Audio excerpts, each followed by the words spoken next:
కళ్ళ నిండా కుళ్ళుతో నిన్ను చూసే వాళ్ళకి నీ కష్టంతో పనిలేదు. మనసు నిండా ప్రేమతో నిన్ను చూసే వాళ్ళకి నీ లోపాలతో పనిలేదు. కడుపు నిండా ద్వేషంతో నిన్ను చూసే వాళ్ళకి నీ మంచితనంతో పనిలేదు. గుండె నిండా అభిమానంతో నిన్ను చూసే వాళ్ళకి నీ తప్పొప్పులతో పనిలేదు.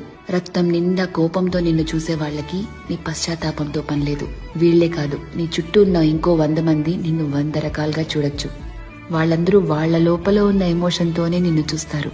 నిన్ను నిన్నుగా చూడగలిగేది ఆ పైవాడి తర్వాత నువ్వు మాత్రమే. ఎప్పుడైతే నువ్వు నీలో ఉన్న తప్పులు ఒప్పులు, మంచి చెడు, నీలో కోపాలు, నువ్వు చేసే మోసాలు, నీలో మార్పులు, నువ్వు పడే పశ్చాత్తాపాలు, నీ చుట్టూ బాధ్యతలు, నీ ఆశలు, వాటికై నీ కష్టాలు, దేవుడిచ్చిన లోపాలు, నీ ప్రయత్నాలు, ఇలా ఎదుటి వాళ్ళని జడ్జ్ చేయడానికి మనం వెతుకుతూ ఉంటామే, వాటన్నిటి ద్వారా నిన్ను నువ్వు చూసుకోగలిగితే ఎలా అన్బయాస్డ్ గా, లాయర్లా కాదు జడ్జి లాగా, అప్పుడు నువ్వేంటో నీకు అర్థమవుతుంది కదా. అదే సెల్ఫ్ అవేర్నెస్ అంటే. సెల్ఫ్